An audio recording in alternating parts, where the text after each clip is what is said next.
Welcome back. Today we are tackling an interesting graph theory problem called Minimize Malware Spread. This is often seen in coding interviews and requires a good understanding of connectivity and components.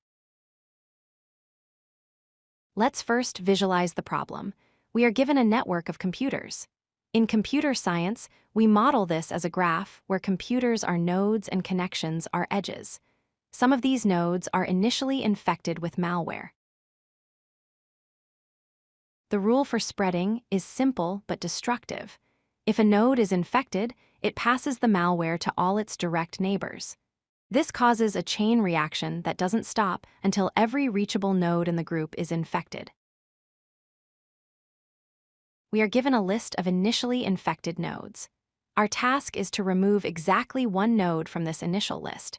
By doing so, we want to minimize the total number of infected nodes in the final state.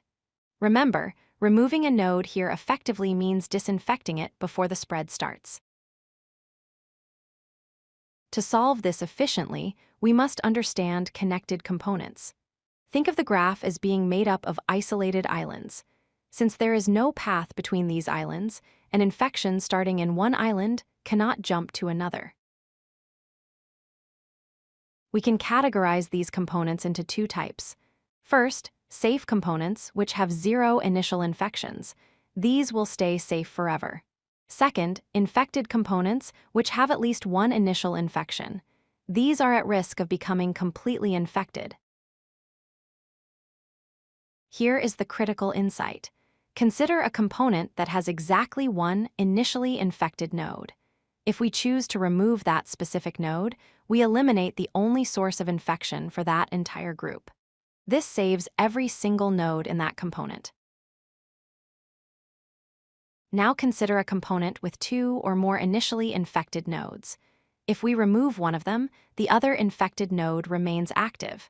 It will still infect the entire component. In this case, removing a node saves zero other nodes. So our algorithm is straightforward. First, we find all connected components in the graph. Then, for each component, we calculate its total size and count how many initially infected nodes it contains.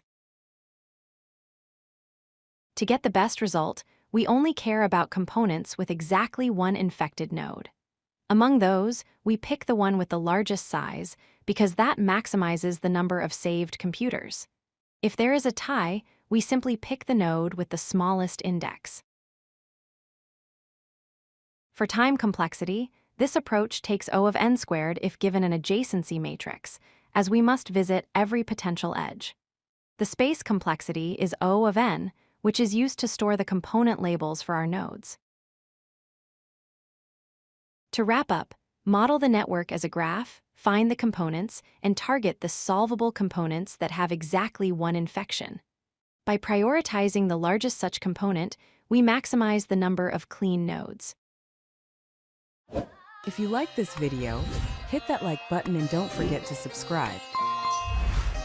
Visit codelucky.com for more such useful content.